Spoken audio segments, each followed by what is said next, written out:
talk about the importance of failure, or at least the role of failure, Oh, because boy. this society, at least so many communities are just paralyzed by this idea that, well, I will do it and I will fail and I will be shamed and embarrassed and I'll have to crawl off and work for some company and sell my soul and so forth. I mean, what is it? Obviously you've failed a lot and yet never seems to slow you down, always seems to make you better. Bill Gates has a great line: success is a lousy teacher because it makes smart people think they can't do anything wrong. And I totally agree with that.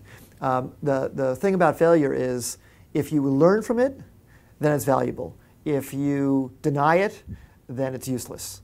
And I think of, if we have a failure that we lose $1 million on, if I think of that as $1 million class, like a really valuable class that I took, and I want to remember all the lessons from that class, I'm going to look at my notes again and all that, if I look at it that way, it's valuable. If I say I failed and I want to forget that and that was a bad experience and I deny it, then it was useless. So it's a shift in attitude that you actually can do better from the failure. And I would say some of the failures that we had in the 2000-2001 period, some of whom were totally induced just by the lack of capital and the drying up of the marketplace, valuation changed, but the actual company demand didn't change. One of the things I think of a dot-com crash, through the whole crash, the usage rate kept going up, the engagement rate kept going up, the number of online users kept going up. The only thing that went down was valuations. So, but that was painful because that caused some companies to not be able to raise more capital. But when you look at some of the things that we went through in that period, they completely account for the successes we have now.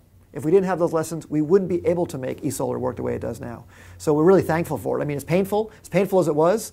We're thankful that we went through that experience. You mentioned earlier that you want to fail in a particular way, specifically quickly. Definitely quickly. You don't want to fail by making stupid mistakes. You don't want to fail by making mistakes you made before. You want to fail by making smart, intelligent risks that don't work out.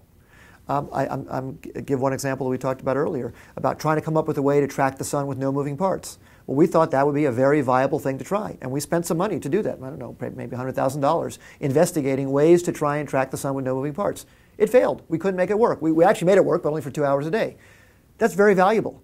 That was not a stupid decision. That was a very thoughtful experiment to try and learn something to see if we could make something work. And then what we learned from that about how it didn't work, we applied to the thing that we did make work. So trying to make smart risks, to take those smart risks, is extremely valuable, and we don't look at it as failure.